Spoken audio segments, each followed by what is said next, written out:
TV Artilheiro. Boa tarde a todos.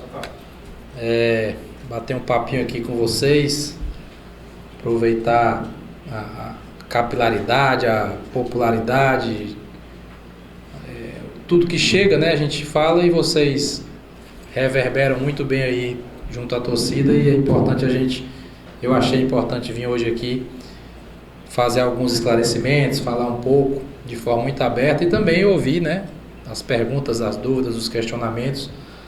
Eu acho que é válido. Perdemos o jogo, né, sábado. Quando perde o jogo, a gente perde o final de semana todinho, né? Fica todo mundo com raiva. Eu não saí de casa. E um jogo que ninguém nunca quer perder. E há um questionamento, né? O time caiu muito de produção e tal, aquela coisa toda. Tem que contratar, tem que investir. Cadê o dinheiro do Edinho? Tal. E eu acho importante a gente fazer alguns esclarecimentos. Eu vou começar com um número que ninguém sabe e eu vou falar aqui para todo mundo hoje. A folha do Fortaleza hoje está R$1.038.000, certo? O orçamento previsto era 800 mil. E com as últimas contratações a gente precisou dar uma estourada nesse orçamento. Jogadores. Só de jogadores. E o dinheiro do Edinho está sendo todo usado, né, para contratação e salários de jogadores, da venda do Edinho. Então, nós já fizemos os investimentos. Pode ser que a gente traga mais um jogador, mas só mais um para agora. Porque também eu acho que a gente já estourou o que tinha que estourar. E essa estourada de forma consciente, olhando o número, vendo a projeção financeira, para a gente não perder o controle e não perder o que a gente tem de mais valioso, que é todas as obrigações em dia. O Fábio, que é funcionário, sabe disso, e os jogadores, comissão técnica, podem atestar isso, que a gente cumpre rigorosamente com tudo, absolutamente tudo que é programado. Então, não tem mais dinheiro para sair contratando aí 3, 4, 5 jogadores, não. Então é importante o pessoal saber disso, né? O folha do Fortaleza de jogadores, só de jogadores hoje é R$1.038.000. E vai ser pago rigorosamente em dia, como a gente tem feito. Performance. Fortaleza está com 29 pontos, né? Em 15 rodadas. O Aloysio aí, que é bom de matemática, se com mais 15 rodadas a gente fizer mais 29 pontos, a gente vai estar com quantos pontos? 58, né? Faltando 8 rodadas, né? Imagina aí, essa campanha que tem gente que está achando que é ruim. Se a gente repetir a mesma campanha, igualzinho, a gente vai ter 58 pontos com 30 rodadas, faltando 8. Bem pertinho de subir, né? Então não dá para dizer que a campanha é ruim, pelo amor de Deus. É só fazer matemática, é só fazer conta. Fazendo as mesmas contas, a gente pode dividir o campeonato em 3 etapas. Não são 15 jogos, então 5, 5 e 5. Aí realmente a gente caiu um pouquinho, porque nos primeiros 5 nós fizemos 13 pontos, uma performance absurda. Depois fizemos 10 e nesses últimos 5 jogos nós fizemos 6, né? Então esses últimos 5 jogos foi onde realmente deu uma queda, 3 derrotas, 2 vitórias, aproveitamento de 40%. E um aproveitamento muito bom é de 60%. Quando tem 60%, está excelente. Então a queda foi nos últimos 5 jogos. Se eu tiver errado, vocês me corrijam. Dos 15 jogos que o Fortaleza jogou, em 13 jogos nós jogamos melhores do que os adversários, na minha opinião. Teve 2 jogos que os adversários foram melhores do que a gente.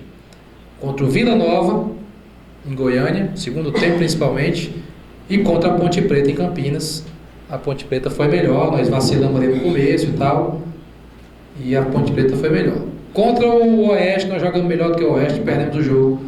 Nesse último jogo agora, nem se fala, né? Nós perdemos 4 gols debaixo da trave, que poderia ter resolvido a nossa vida, ter ganho o jogo, mas a gente tem que analisar, não é só o resultado, é a produção, é o que o time produziu, é o que o time pressionou, a quantidade de finalizações, é a posse de bola, para analisar o trabalho como um todo.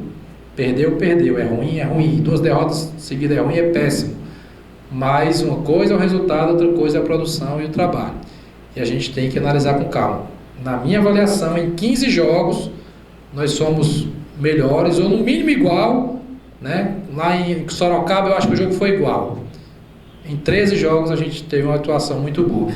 Então a gente não pode criar um problema maior do que o que ele é, né? Porque isso é ruim, isso gera insegurança, isso gera intranquilidade, isso gera agressão, né? Isso gera palavras que não são legais de ouvir, isso gera um bocado de coisa que não condiz com a realidade. E eu acho que eu tinha que vir fazer esse papel aqui, esse esclarecimento. Outra coisa importante, Oswaldo e Edinho não são mais jogadores do Fortaleza. Eu acho que está na hora da gente parar de falar de Oswaldo e Edinho. Eles saíram do Fortaleza, e saíram porque quiseram sair, porque todos os dois poderiam ter ficado. E eu gosto demais deles, são garotos espetaculares, nos ajudaram muito, mas eles não fizeram os pontos sozinhos não. Os caras que estavam aí ajudaram muito também, né? Aí parece que o Fortaleza só existe com Oswaldo e Edinho, e não está errado isso. Não jogam mais no Fortaleza, tomara que um dia possam voltar, mas vamos valorizar quem está aqui, né? Quem está se dedicando, quem está treinando, quem está se esforçando, e que eles sejam muito felizes. Eu falo com eles, inclusive, sou amigo deles, tenho uma relação excelente, mas já foi, né? Vamos olhar para frente. Tem jogador para estrear, o Marcinho está voltando de contusão, já treinou hoje, e eu acho que a gente tem que deixar de ser viúva, né? De quem já passou. Vamos para frente, gente. A gente vai subir, se Deus quiser, com o trabalho que está aqui, com os jogadores que estão aqui, com a comissão técnica que está aqui, e não ficar o tempo todo, porque não sei quem já foi e tal, né? O Oswaldo, nós não perdemos o Oswaldo, não. Nós ganhamos o Oswaldo por 5 jogos, que a gente sabia que ele ia sair, tentando que ele ficasse, de todo jeito. Mas não teve como ficar, ajudou no começo. O Edinho foi uma situação excelente na vida profissional dele. Então a gente tem que olhar para frente, né? Agora, isso assim, é minha opinião, né? É um pedido. Claro que cada um tem a sua forma, a sua conduta, como enxergar as coisas. Então, eu queria fazer esses esclarecimentos que eu acho importante, dizer que de nossa parte, a nível de diretoria, a gente confia no trabalho, confia nesse grupo de jogadores que está aí, que estão se dedicando pra caramba, que não ganhamos o jogo sábado por um detalhe do futebol, que futebol é o único esporte que você joga melhor e não ganha, que você pressiona, que você tem mais posse e não ganha, mas faz parte, eles foram competentes também, o Atlético, né? A gente podia ter ganho com um jogador a mais e tudo, mas vamos trabalhar com calma, com tranquilidade. Sexta-feira a gente tem um jogo importantíssimo. O CSA é uma das melhores equipes da competição, tem 28 pontos, está ali um pontinho atrás da gente, mas a gente vai lá para Maceió para buscar um bom resultado, né? Voltar a pontuar, voltar a vencer se possível. E eu queria passar essa mensagem, né? Esses números para as pessoas refletirem, né? Da pontuação obtida, da performance nos jogos, do valor do tamanho da folha do clube, ou seja, já houve investimento na reposição e na contratação de jogadores, e que a gente olhe baseado também nisso, e que, sobretudo, o time volte a ganhar, né? Porque quando ganha, aí tudo acalma, tudo tranquiliza, tudo fica mais normal, alguns defeitos são encobertos e a coisa flui melhor. E que o nosso objetivo é que o Fortaleza esteja sempre na cabeça, esteja sempre no G4. Se estiver em primeiro, sempre melhor ainda, né? Porque se estiver em primeiro, está bem longe do quinto, né? Então, se estiver em primeiro sempre, melhor ainda. Então, agradeço demais a vocês da imprensa, né? Para eu poder falar isso para vocês repercutirem, e estou aqui também à disposição para todas as perguntas. Presidente, entendi o que o senhor falou aí, mas o torcedor quer saber da realidade dos fatos sobre o jogador Ederson e o Rafael Grampolo. Esses jogadores poderão vir, virão, ou como é que está no momento? Essa pergunta é boa. Primeiro que se vier só vem um, certo? Só vem um. Não tem orçamento para trazer 2. Se vier só vem um. São jogadores interessantes, né? O Ederson tem proposta de fora do país e o Grampola pertence ao Joinville, e o Joinville ainda está brigando para não cair. Então, o Joinville não vai liberar esse jogador essa semana porque ele está brigando lá para não cair. Então a realidade é essa, descer 2 jogadores. Mas se vier, só vem um. E Marcelo, e qual é exatamente o que é que está faltando para anunciar o atacante Ederson, situação que vocês já fizeram, inclusive, proposta para ele? Porque ele tem proposta do exterior. Está aguardando e é algo que, se confirmar, é muito melhor do que a nossa proposta. Aí não tem como concorrer. E o Grampolo espera só dessa semana? Não, a gente pode esperar, pode ver outro nome também, né? Não só tem esses 2 jogadores não, tem um bocado de centroavante aí, né? E são 2 bons nomes, sim, sem dúvida, né? É o nome da vez, né? O que todo mundo está falando, os 2 nomes, pode ser um outro nome. Assim, eu não vou estabelecer um prazo, sabe, Luiz? Porque pode ser que não seja nessa, seja na outra, então depende de como as coisas evoluem. Presidente, surgiu aqui uma informação agora acerca de Fluminense querendo Dodô e aquele episódio envolvendo Jean Patrick e um pouco da torcida, o amigo deve ter acompanhado em redes sociais. O que dizer desses 2 casos? Bem, eu conversei com o presidente do Atlético Mineiro e ele me disse que não venderia o Dodô, por hipótese alguma. E conversei com ele na época que o Edinho foi vendido, né? E eu disse, pô, você já está me tirando o Edinho aqui, que é um jogador importante, então lhe peço que você segure o Dodô, porque ele também é um jogador importante. E ele me garantiu que não venderia o Dodô, então estou confiando, né, nessa questão aí. E sobre o Jean Patrick, aquele episódio que ele estava na beira do gramado, teve uma discussão, o que eu soube, né, foi que ele estava dando entrevista. Alguns torcedores ficaram mostrando cédula para ele, de cédula, e um torcedor jogou a moeda nele. E aí ele reagiu. E aí eu acho que ser humano nenhum é para ficar recebendo moeda, né? Então eu acho que se ele reagiu, ele estava no direito dele de reagir por ter sido jogado uma moeda nele. É uma agressão. Agressão verbal e tal, isso aí acontece. Eu peço, a gente orienta que não entre em discussão, que não responda nada em rede social, porque não é legal. Eu mesmo sou muito insultado em rede social, muito mesmo. E procuro não responder porque não vale a pena, né? Porque é assim, o cara te insulta, né? Às vezes te xinga. Aí se você dá uma resposta, aí o cara printa a resposta, aí manda para todo mundo. Aí o pessoal diz assim, o presidente insultou a torcida todinha, né? Foi um cara que lhe agrediu e faz isso. Então a gente tem que ter equilíbrio, jogador, diretoria, todo mundo. O torcedor é passional e volto a dizer o que eu disse em várias entrevistas, não tenho nada para reclamar da torcida do Fortaleza. Quem sustenta o Fortaleza é a torcida, literalmente. Agora eu acho que as pessoas também não têm o direito de jogar moeda em ninguém. Aí é agressão. O presidente, muito se sabia que na Série B o Fortaleza ia atravessar altos e baixos. O senhor concorda com a afirmação de que o Fortaleza se preparou só para a perda do Oswaldo e não se preparou para uma possível perda de outros atletas, como foi o caso da Edinho, e hoje está tendo dificuldade para encontrar no mercado? Anderson, oi. Oi.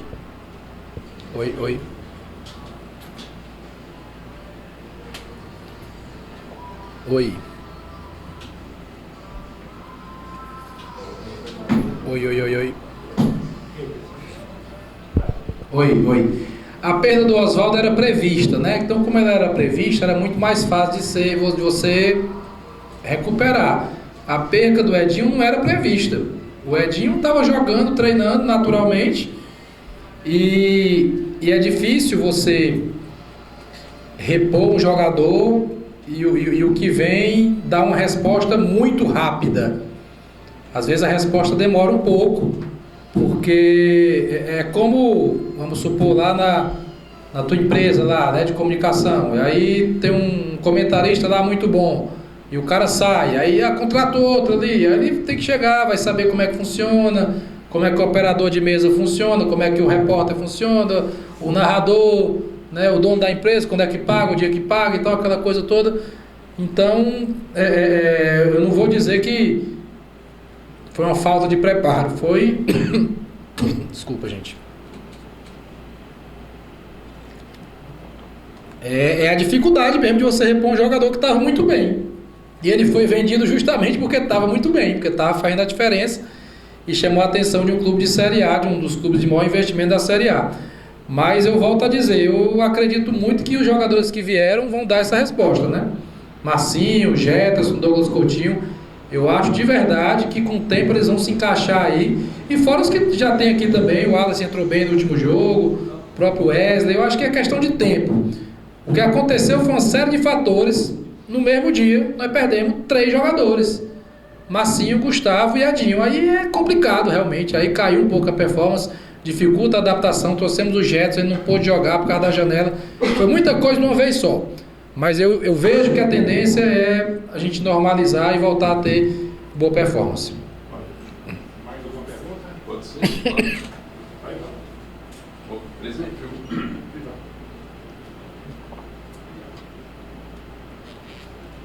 Presidente, em algum momento me ocorreu assim, certa reflexão, ou até talvez um arrependimento de formar um elenco reduzido e mais caro, e na hora de repor ficar apertado financeiramente?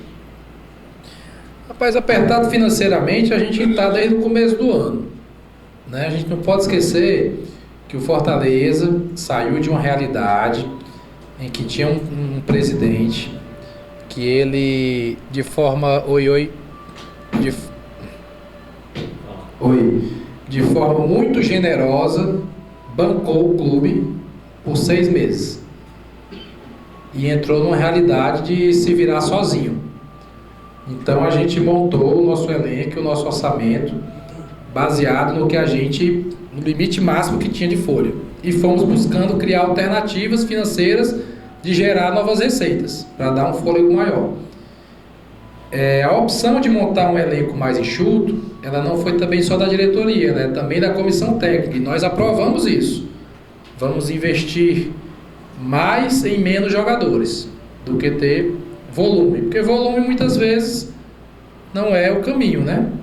Tem times por aí que já contrataram no ano mais de 60 jogadores e a coisa não funciona. Então, de verdade não tem um arrependimento. Agora tem um risco, né? Por exemplo, a gente só tem 4 zagueiros. Normal, natural que você tenha 5. Então, às vezes tem um jogo que você só vai com um zagueiro no banco, pode ter um problema. É o risco. Isso aí não tem como você fugir. Agora, na Europa se trabalha muito assim. Elencos reduzidos, jogadores que fazem mais de uma função, justamente para esse tipo de situação. E é o que a gente tem adotado. Acho que o saldo é positivo, porque a gente tem uma boa campanha, como eu já expliquei aqui anteriormente. Mas tem um risco sim de quando você perde jogador, você não ter ali a reposição mais imediata. Beleza. TV Artilheiro.